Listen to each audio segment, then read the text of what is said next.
大家好，欢迎来到听书学史。作为生物体，我们都会不可避免地经历老化过程。如果说有什么方法可以阻止老化，是有些可疑的。但是老化可以分为正常老化和病理性老化两种情况。生活习惯的不良、环境压力等因素可能会加速我们显老的速度，使我们看起来比实际年龄更老。对于有这种困扰的人来说，也许会觉得现在努力已经为时过晚，但请不要轻易放弃，因为病理性老化是可以治疗的，所以我们完全可以怀抱希望和信心，努力恢复年轻状态。今天我们将要解说的是同志社大学生命医科学部抗衰老研究中心米井嘉一教授的最新医学研究揭示的《最强抗衰老法则》这本书，包括如下内容：一、关闭基因老化开关；2、糖化应激的威胁；3、减轻糖化应激的方法。让我们开始今天的内容吧。那么，让我先解释第一章：如何关闭遗传基因的开关。我们的体质受到遗传基因影响的程度，你认为有多大呢？或许很多人会认为是80%，但实际上只有30%是受到遗传影响的。举个例子，有些胖的人可能会因为父母也胖而觉得自己减肥很困难，但这其实在大多数情况下只是一个借口，因为剩下的70%取决于个人的生活习惯。事实上，个人的决心和努力才是最关键的。如果你一直认为因为遗传所以没法改变，那么现在就应该改变这种想法。通过调整不良的生活习惯，你可以改变自己的状态，即使现在开始也不算晚。我们的细胞中包含约4到5万个基因，这些基因的活动会随着年龄的增长而发生变化。基因就像电路板一样有开关，年轻时的开关工作模式和老年时会有所不同，并不是所有的基因都会一直发挥作用。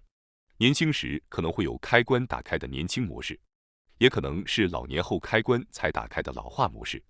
老化的开关一旦打开，老化进程就会自然而然地继续进行。为了抗衰老，保持年轻的基因模式是非常重要的。基因的工作与否取决于当时的生活状态。比如说，蝌蚪变成青蛙时会丢掉尾巴，这是因为特定遗传基因的表达。换句话说，开关被打开了。以人类为例，年轻时皮肤保持年轻的胶原蛋白会不断合成，然而随着年龄增长，分解胶原蛋白的酶变得更加活跃。同样，疼痛、瘙痒甚至炎症也是如此。如果你开始频繁感受到这些不适，可能是因为老化基因开关的影响。随着年龄增长，与疼痛系统相关的基因开始发挥作用，炎症相关基因也会增加。炎症会产生引发疼痛的物质，神经会感知并转化为疼痛感。皮肤水分减少会导致瘙痒感，而炎症的产生会加剧疼痛或瘙痒感。再加上年龄增长，与压力反应相关的基因表达会发生变化，使人们相对于年轻时更容易受到压力的影响。大家可能有这样的经历，比如一个60岁的人被长辈或上级责骂时，突然感受到意想不到的巨大压力，并且情绪大幅低落，而年轻时并没有这样的经历，相反却能很快恢复镇定，甚至感到有些莫名其妙。很多人都有这样的感觉，不禁觉得自己变得脆弱了。其实有这种感受的人可能还挺多，这不是因为自尊心受到伤害之类的问题，而是遗传基因的开关影响是最主要的原因。老化开关不只有一个打开，而是数以千计的基因会发生变化。这种开关模式在年轻人和老年人之间存在差异。作者将这些遗传基因开关中年轻模式称为春季模式，老化模式称为秋季模式。我们都希望保持年轻的状态，因此我们希望尽可能地保持春季模式。生活习惯紊乱的人可能已经进入秋季模式，但通过调整生活习惯，可以将一旦打开的老化开关重新调整回原来状态，所以不用担心。然而，请不要因为知道将来还可以调整而放任当前的生活习惯，因为随着时间推移，基因也会不断发生变化。恢复年轻状态会变得更加困难。此外，一些像阿尔茨海默病等不可逆的疾病或症状也存在。要预防衰老，越早开始越有效。但具体来说，我们应该采取哪些措施呢？根据作者进行的实验，连续2周只是喝1杯水的行为就可以改变许多基因的功能，对身体有益。这样想想，是不是稍微让人安心了呢？即使是像喝水这样微小的习惯，也是有价值的。它确实可以影响基因的功能。如果你真的想对抗衰老，那么就希望尽可能高效地采取有效的措施。抗衰老有许多好方法，但要一次性全部实施是不现实的。那么应该优先考虑哪些呢？作者建议客观评估自己，或者咨询医生或第三方，指出自己的弱点，然后有针对性的改善。通过调查问卷了解自己不太愿意或不擅长的事情，先从这些方面入手是明智的选择，因为这样抗衰老效果会更显著。优先改善自己的缺点，集中精力改善1到2个方面。比如，平时缺乏运动的人可以增加运动量，喜欢运动但不喜欢健身的人可以尝试健身。如果你已经喜欢并参与了某种活动，继续坚持会更容易。但如果是之前从未尝试过或不熟悉的新事物，那就挑战一下吧，因为这样做会产生明显效果。因为之前是0，所以即使增加到10或20也是非常了不起的事情。相反，如果已经达到70或80的程度，想要提升到90或100就会更加困难，效果也会减少。为了发现加速自身衰老的弱点，有一个方法就是进行抗衰老健康检查，但由于这需要特定医疗机构的支持，所以可能会有一定难度。如果这方面存在困难，推荐尝试估算体内年龄指数评估系统。这个系统已经在多个医疗机构和护理设施推广，可以评估肌肉、皮肤、心血管、神经和骨骼的老化程度，并进行体内年龄指数的自我检查。接下来，我将继续解释第2点糖化应激的威胁。氧化应激会加速身体老化，相信大家之前也多次听说过这个概念。氧化是这个频道经常探讨的话题，我简要解释一下。吸烟、紫外线照射、有害物质、残留农药、食品添加剂以及过度运动等因素会导致体内产生过多的活性氧化物质，从而引发细胞氧化老化，这就是氧化应激。人类自古以来就已经认识到这一因素对健康的危害，因此我们的体内抗氧化系统已经相当发达。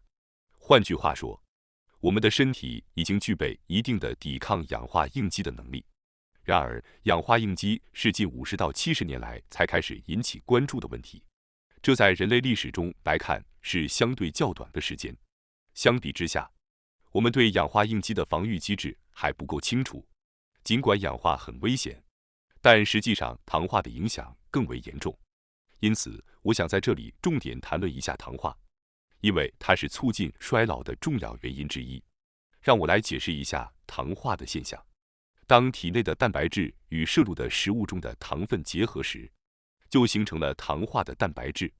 这些糖化的蛋白质会过度积累，最终糖化的蛋白质会产生一种被称为 AGEs 的物质，加速身体的衰老过程。可以把糖化过程想象成把身体烤焦成热蛋糕的过程。热蛋糕指的是小麦粉中的淀粉与3%到5%的蛋白质在受热时产生的棕色物质。这种糖化反应在烹饪中很有用，但在人体内却是一个棘手的问题，因为这种烤焦会加速身体的老化，导致包括肥胖和代谢疾病在内的多种疾病。对于氧化应激，我们可以采取避免紫外线等措施，并且我们也逐渐了解到抗氧化物质的作用机制，因此可以采取相应的措施来处理。然而，对于糖化应激，我们对其作用机制的了解还不够充分。现代人无法有效对抗糖化应激的主要原因之一是丰富的饮食和缺乏运动所致。过多的 AGEs 会导致糖尿病等并发症。过去人们一直认为这与遗传有关，但现在看来可能不完全如此。血糖高或饭后血糖急剧升高的人，以及中性脂肪过多的人，可能会产生更多的 AGEs。关于饭后血糖急剧升高，稍后我会详细讨论。饮酒也是增加 AGEs 的原因之一。酒精与蛋白质反应会生成 AGEs， 因此饮酒者需要特别注意。你是否注意到喝酒后脸会变红？事实上，容易面红的人需要格外留意，因为这表示他们对酒精代谢能力较差，相对容易受到糖化应激的影响。虽然在第1章里说过，遗传因素只占30%，生活习惯占70%，但关于酒精代谢能力来说，是和遗传基因相关的。所以看到脸红的人需要特别小心，因为他们更容易产生 AGEs。务必向他们传达有关糖化应激的相关知识。当然，过度摄入糖分也是需要避免的。近年发现，不仅有空腹时血糖升高的情况，还有餐后血糖急剧上升的餐后高血糖现象，这也备受关注。此外，缺乏睡眠或吸烟也是需要注意的因素。随着年龄增长，不良生活习惯会导致 AGEs 水平上升。关于饭后血糖急剧升高，近来在电视和书籍中也得到了更多的关注。虽然人们意识到这对身体有害，但还不清楚具体原因。作者的研究揭示了，这是由于血糖峰值导致醛类物质急剧增加所致。血糖峰值成为引发因素，触发多种醛类物质的连锁反应大量产生，进而加速蛋白质的糖化过程。作者将这种现象称为醛峰效应。通过醛类物质形成的蛋白质最终会转变成 AGEs， 这些 AGEs 会在身体的组织和细胞中积聚，加速身体的老化过程。与 AGEs 结合的细胞会释放炎症性细胞因子。正常情况下，炎症是身体对抗细菌或病毒侵入的防御机制，但在没有这些入侵物的情况下，炎症性细胞因子的释放会导致组织损伤，并可能加速阿尔茨海默病等疾病的进展。实际上，血糖峰值也带来了这些严重的风险。糖化问题不仅仅局限于与蛋白质的反应，还涉及到蛋白质的2种类型，一种是构成皮肤和骨骼的构造蛋白质，另一种是功能性蛋白质，如胰岛素和酶等。构造蛋白质不受 AGEs 影响，但功能性蛋白质会受到影响。简单来说， AGEs 会破坏胰岛素的功能，导致血糖调节失常，即使胰岛素存在，也无法发挥作用，这是令人担忧的问题。事实上，这个问题即使专业医生也不太了解，但大约有20%的糖尿病患者受到影响。此外，一些对生命维持至关重要的酶等也会因为糖化而失去功效。例如， DNA 修复酶受到影响，会使细胞受损的修复受阻，增加患癌风险。同时，细胞内数量最多、最重要的酶之一甘油3磷酸脱氢酶的活性降低，会导致有毒的甘油醛增加，对周围细胞产生毒性反应。它会损伤血管内皮细胞，导致动脉硬化加剧。甘油3磷酸脱氢酶在肾脏中含量较高，肾功能不全患者的这种酶活性明显下降，增加了动脉硬化、皮肤色素沉着和骨质疏松等问题。糖化应激增加的人容易患上眼部疾病，比如白内障。眼睛的晶状体含有透明的蛋白质，称为晶体蛋白。一旦发生糖化，晶体就会变得浑浊。与年龄相关的黄斑病变也受到糖化应激的影响，会形成网膜上的结节，并导致眼部疾病。接下来，我来解释下糖化应激对认知症的影响。认知症并不是单一的疾病，它包括3种类型，一种是由于大脑中淀粉样贝塔蛋白和tau蛋白的积累导致神经细胞减少而引发的阿尔茨海默病型，另一种是因异常蛋白质路易体的积累引发的路易体认知障碍，第3种是由脑血管疾病引起的血管性认知症，包括脑梗塞、脑出血和蛛网膜下腔出血等。背后的原因是与糖化应激有关的动脉硬化。总之，这些认知症类型都与蛋白质的异常积累有关，而糖化应激的增加会显著提高认知症的发病率。糖尿病患者的认知症发病率比非糖尿病患者高出3到4倍以上。接下来我来解释下糖化应激对骨骼和关节的影响。我们骨骼的1/3是由蛋白质组成的，一旦发生糖化，骨骼容易折断。糖尿病患者因为骨骼蛋白质的糖化，骨折风险增加。在关节中，负责起到缓冲作用的蛋白质，如蛋白多糖和胶原蛋白，对保持肌肤年轻也十分重要。但它们也容易受到糖化的影响而衰弱。对于糖尿病患者及其前期症状来说，糖化应激是非常可怕的，会导致肾病、神经病变、视网膜病变等并发症，同时还会加速白内障和皮肤老化等问题。AGEs 由糖化应激引起的危害也会影响胰腺贝塔细胞制造胰岛素，影响胰岛素分泌量。换句话说， AGEs 在糖尿病发作之前就已经对胰腺造成损伤，导致胰岛素产生受阻，从而引发糖尿病的发作。总体而言，糖化会影响到所有的衰老现象。过去人们一直关注蛋白质的积累，但现在也要开始关注糖化应激，并努力避免糖化应激的产生。接下来是第3点，我将介绍一下减轻糖化应激的方法。前述2点内容中，我们已经强调了糖化应激的严重性。投入的蛋白质虽然会在细胞内积累，但实际情况并非如此。我们的身体拥有分解蛋白质的细胞小器官等结构，并且通过肾脏排出尿液。然而，当糖化应激过大时， AGEs 的生成速度会超过分解速度，导致其在体内积累。虽然再生医学发展迅速，但我们不应过分依赖它，而是应该早期采取措施。通过纠正和预防糖化应激，我们可以推迟疾病和衰老的发生。现在我们不仅仅要依赖糖化蛋白质的分解排出功能，还要重视探索和消除自己身体中 AGEs 过高的原因，这也是非常重要的。正如前文所述，饮酒、吸烟和睡眠不足等因素会增加糖化应激。实际上，通过对 AGEs 的测量发现，睡眠时间充足与持续睡眠不足的生活方式之间，已经在20岁开始就出现了明显的 AGEs 差异。因此，我将重点讨论与睡眠相关的内容。为了减轻糖化应激，不仅要确保足够的睡眠时间，还要注重良好的睡眠质量。睡眠质量比睡眠时间更为重要。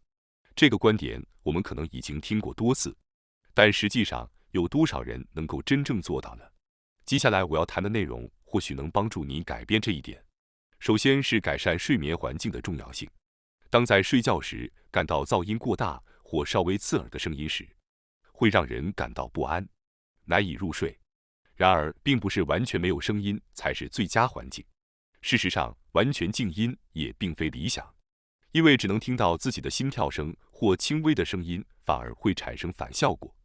理想的环境是拥有小鸟的啼鸣、溪流的流水声、树叶沙沙作响的风声等自然声音。这些适度的声音可以周期性的刺激大脑产生 alpha 波，有助于入睡。你可以尝试使用音乐播放器播放音乐，看看是否能改善入睡情况和提高睡眠质量，这是非常值得尝试的。提高睡眠质量的基本方法是保持鼻呼吸。口腔呼吸会导致舌头下垂并阻塞呼吸道，导致氧气摄入不足，增加睡眠时出现无呼吸的可能性。无呼吸意味着在睡眠期间呼吸停止或变浅，使身体缺氧，可能引发疾病，这也是降低睡眠质量的原因之一。睡眠时的无呼吸会影响生长激素的分泌，并加重糖代谢问题，因此务必要避免。为预防睡眠时的呼吸暂停，建议从年轻时期开始进行闭嘴训练、舌头训练或横膈膜训练中的任何一种。另外，如果感觉鼻子堵塞、呼吸困难，可以尝试洗鼻和耳鼻喉科医生提供的 EAT 治疗方法，可以改善呼吸困难的情况。对于作者本人而言，在睡眠时使用市售的闭口贴或口罩等来防止口腔呼吸。有兴趣的人可以在亚马逊等平台上搜索闭口贴。如果因工作原因无法避免睡眠不足，并积累了过多的睡眠债，建议在午餐后进行短暂的午睡。最佳做法是早上起床后暴露在阳光下，阻止褪黑激素的分泌，以促进入睡。虽然白天小睡并非最佳选择，但在无法避免的情况下，可以尝试不同方法来解决睡眠问题。无论是睡眠还是其他生活习惯，如果找不到最佳解决方案，可以尝试预防措施或其他方法。请记住，不要轻易放弃努力消除睡眠债。这不仅适用于睡眠问题，也适用于改善其他生活习惯。牢记这些要点，对追求抗衰老至关重要。睡眠与生长激素的分泌密切相关，尤其是在非快速眼动睡眠的第2个周期，被认为是最重要的。这时是睡眠最深的时候，生长激素分泌最为频繁，也对全身肌肤产生影响，因为皮肤细胞的分裂活动在这时最为活跃。长期的睡眠不足或持续的睡眠障碍，会在4至6周后在皮肤上显现出来。这是因为皮肤细胞的分裂和增殖需要一定的时间才能表现在皮肤表面上。随后，皮肤变红和脱落的过程将持续约2周时间。当前皮肤的状态实际上反映了4至6周前的睡眠状况。因此，如果明天是特别的一天，所以提前早睡并调整肌肤状态，以改善起床方式是没有太大意义的。虽然还有更多内容需要讨论，但时间有点长了，今天就到这里吧。通过以上内容，我相信你已经了解到，抗衰老并不一定需要花大量金钱。忙碌的人们可以通过保持营养均衡、补充优质的营养补充剂等方式来实现相应的效果。当然，接受有效的美容医疗也是不错的选择，但首先要看看自己的日常生活中有哪些可以调整的地方。抗衰老的最终目标是过上幸福的生活，无论是被某些事物感动，还是被自己所追求的事情所包围，都能带来愉悦和幸福感。幸福感可以促进生长激素和其他生长因子的释放，对健康也有积极的影响，所以幸福感是非常重要的。自我检查等行为有助于我们纠正不良习惯，但若无法做到，则需采取备选方案，在无法时考虑其他方法以改善情况。让我们共同努力，朝着更健康的生活方向迈进。感谢大家收看今天的节目。如果你喜欢我们分享的内容，记得点赞、订阅并开启小铃铛通知，第一时间获取我们的更新。在下次的节目中，我们将继续为大家分享更多有益的书籍。再次感谢大家的支持，我们下期再见。